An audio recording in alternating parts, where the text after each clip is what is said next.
Olá, no relatório de situação de saúde dessa semana epidemiológica número 8, que foi dos dias 22 de fevereiro a 28 de fevereiro de 2026, nós falaremos sobre síndrome gripal e síndrome respiratória aguda grave, arboviroses, sarampo, coqueluche, mpox, influenza aviária e alertas ambientais. Com relação à síndrome gripal no Brasil, até a semana epidemiológica atual não houve atualização de dados. Observa-se, porém, que na comparação dos casos de síndrome gripal por Covid-19 dos anos de 2023 a 2026, houve uma redução expressiva no número absoluto de casos ao longo dos anos. Em 2023, foram registrados mais de 200 mil casos, reduzindo em 2024 para 128.200 casos e 75.036 casos em 2025, o que demonstra uma tendência de queda consistente no período. No ano atual, de 2026, até a semana epidemiológica número 6, contabilizam-se 25.828 casos. Mesmo o número acumulado ainda sendo inferior aos anos anteriores, o indicador aponta uma tendência crescente para casos notificados de Covid-19. Ainda com relação à síndrome gripal, na semana atual não houve novas atualizações. Considerando as 4 últimas semanas epidemiológicas, observa-se que a positividade para vírus respiratórios apresenta variação entre as regiões do país, com destaque para maior volume de detecções nas regiões Sudeste e Nordeste. Nessas regiões, há predomínio de vírus como influenza A, VSR e rinovírus, contribuindo de forma mais expressiva para o total de exames positivos no período analisado. Na região Norte e Centro-Oeste, embora o número absoluto de casos seja inferior quando comparado ao Sudeste, mantém-se a circulação viral diversificada, indicando transmissão ativa de múltiplos agentes respiratórios. Com relação à síndrome gripal no Distrito Federal, no mês de fevereiro observa-se oscilação nas taxas apresentadas ao longo dos dias, com variações percentuais que indicam comportamento instável no período. O mês inicia com percentual em torno de 3,16%, seguido de redução gradual até atingir valores próximos de 1,9% e 0,3% na primeira quinzena. A partir da metade do mês, verifica-se nova elevação, alcançando 3,94%, seguida de queda pontual para 0,6%, e posteriormente um novo aumento expressivo com um pico de 4,3% na última semana. De forma geral, fevereiro apresenta tendência de crescimento no final do período analisado, após oscilações importantes ao longo do mês, sugerindo intensificação recente do indicador e reforçando a necessidade de acompanhamento contínuo para avaliar a manutenção ou não desse aumento nas próximas semanas.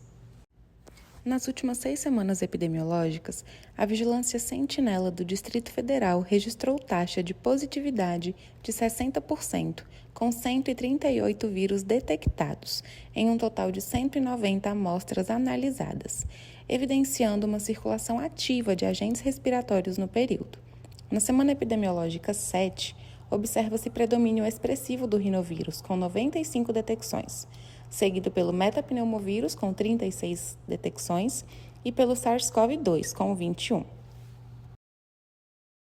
Já com relação à síndrome respiratória aguda grave, até o momento não houve atualizações em relação aos dados apresentados. Porém, até a semana epidemiológica 6, o mapa de nível de atividade de SRAG demonstra a heterogeneidade entre as unidades federadas do Brasil. Observam-se estados classificados em alto risco e risco, concentrados principalmente nas regiões Norte e Centro-Oeste, enquanto parte do Sudeste e Sul apresenta predomínio de baixo risco ou situação de segurança. Alguns estados permanecem em nível de alerta, indicando atenção para possível elevação de casos. Na semana epidemiológica 7 de 2026, o Brasil registrou 16.198 casos prováveis de dengue. O estado com o maior coeficiente de incidência foi Tocantins, com 55,8 casos a cada 100 mil habitantes, seguido de Goiás, com 39, Acre, com 23 e Paraná, com 12. O mapa indica maior concentração relativa de casos na região Norte e Centro-Oeste, com destaque para Tocantins, que apresenta a situação mais preocupante no período analisado. Na semana epidemiológica 7 de 2026, os casos graves de dengue e com sinais de alarme concentram-se principalmente em Goiás, com 40 registros, seguido de São Paulo, com 12, Minas Gerais, com 7 e Mato Grosso, com 4. O destaque para Goiás indica maior pressão sobre a rede assistencial no Centro-Oeste, enquanto estados do Sudeste também apresentam um número relevante de ocorrências, sinalizando a necessidade de monitoramento e manejo oportuno dos casos para evitar agravamentos e óbitos.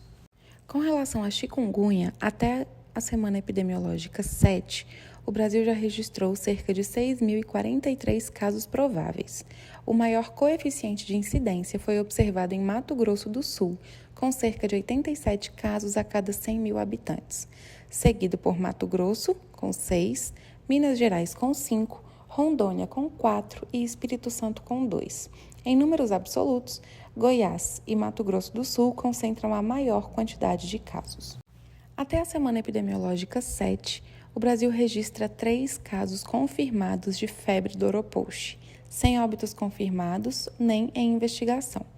Os casos estão concentrados em 2 estados, Amazonas, com 1 caso, e Espírito Santo, com 2 casos.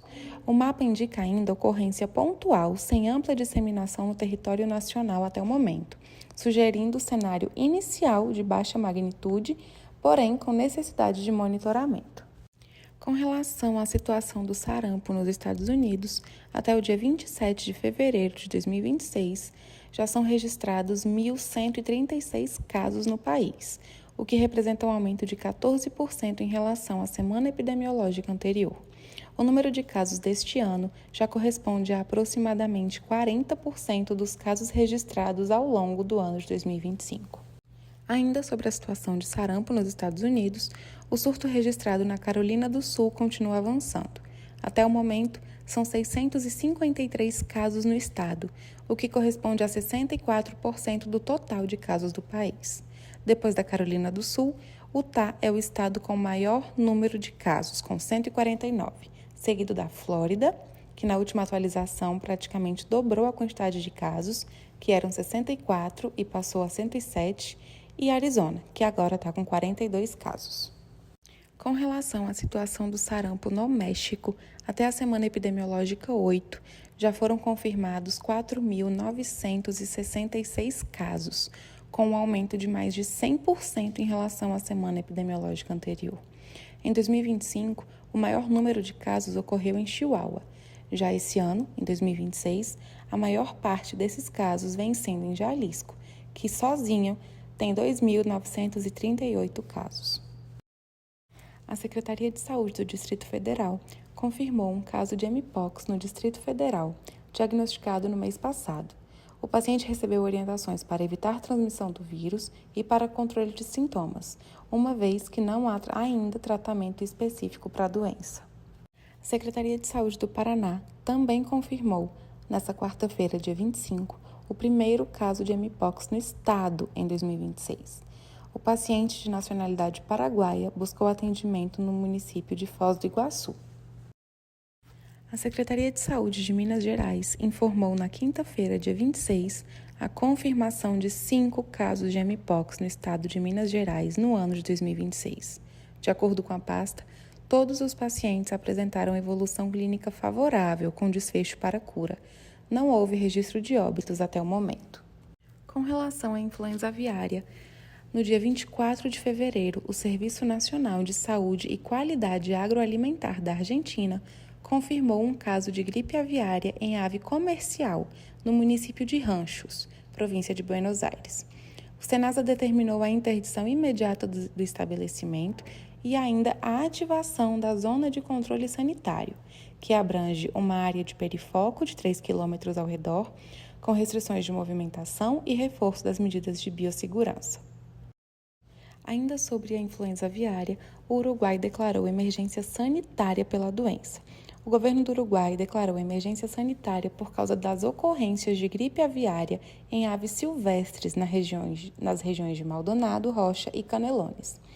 Entre as ações do governo previstas no protocolo de emergência estão restrição de movimento de aves por todo o território nacional, alojamento de aves criadas em sistemas livres e suspensão de feiras e outros eventos ligados à avicultura.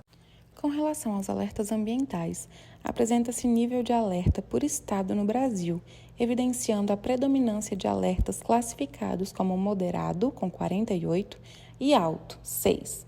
Nenhum evento com um alerta muito alto. Observa-se maior concentração de alertas na região Nordeste e Sudeste, com destaque para ocorrências relacionadas a movimentos de massa e risco hidrológico, reforçando a importância do monitoramento contínuo para a prevenção e mitigação de desastres naturais. Ainda sobre alertas ambientais, a imagem do IMET apresenta áreas do Brasil classificadas em perigo potencial, perigo e grande perigo, com maior intensidade concentrada nas regiões Norte, Nordeste e parte do Centro-Oeste. O mapa indica condições meteorológicas adversas, que podem provocar impactos significativos, reforçando a importância do acompanhamento dos avisos oficiais para a prevenção de riscos e a adoção de medidas de segurança pela população e pelas autoridades locais. As fortes chuvas que atingiram o estado de Minas Gerais na última terça-feira, 23, resultaram até a última atualização em 53 óbitos e 15 pessoas desaparecidas, conforme dados divulgados pelo Corpo de Bombeiros Militar de Minas Gerais. As cidades mais impactadas foram Juiz de Fora e Ubá, que são localizadas na zona da mata, onde os temporais provocaram enchentes, deslizamentos de terra e significativa destruição. Em Juiz de Fora, já foram registradas 47 mortes relacionadas às ocorrências dessas chuvas, enquanto em Ubá foram confirmados os outros 6 óbitos. Além disso, ambas as localidades contabilizam famílias desabrigadas em razão da situação de calamidade.